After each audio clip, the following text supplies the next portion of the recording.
Hey, happy Saturday night. This is Denise Barreto with episode 3 of Bed Talks. You've all heard of TED Talks. This is the third installment of Bed Talks.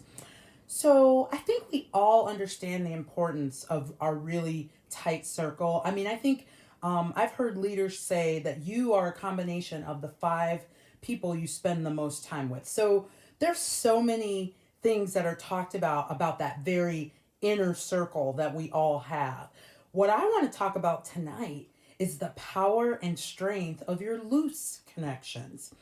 Before COVID 19 um, passed out, came our way, I would argue that, I knew who actually gave a damn about me. I knew who cared, not only the ones that I talked to regularly, but even the ones that I only talked to infrequently. I would have I think if you asked me, I would have been able to name those people readily. And here's what I found out since COVID 19 has taken off, that I would have been 100% wrong.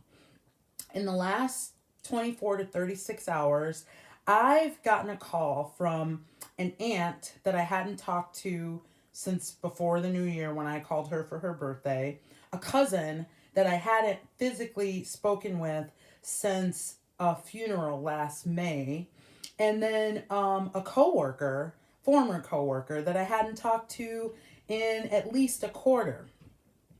Each of those people called me because they know that I travel a lot. And every single phone call started with, "How are you, Denise? What's going on? How is this affecting you?" And each time, I don't know why I was surprised each time, because each time I was really dumbfounded. Because, like, in the case of my cousin, this is a cousin I like grew up with, who was almost like my brother for most of our lives. But, in our adult lives, we just went separate ways. He has a big family. I travel a lot. Like, there's so many reasons why we don't talk on a regular basis. We are connected in social media, and thank God, because it prompted him to think about me, because he's like, "I know you travel all the time. I know this is really hard for you. Are you okay?" I mean, totally touched me. And my aunt, who's in her 70s, married to my uncle who's 91, rarely calls me. So when I saw her number, I was all freaked out. And she literally just wanted to know how I was, because she knows how much I travel and she knows how hard I must be missing the road right now. It doesn't even matter anymore, those stories, because all I'm trying to say is there are times when we think that we're alone, or we think that the only people that give a damn about us are the people we talk to every day on a regular basis.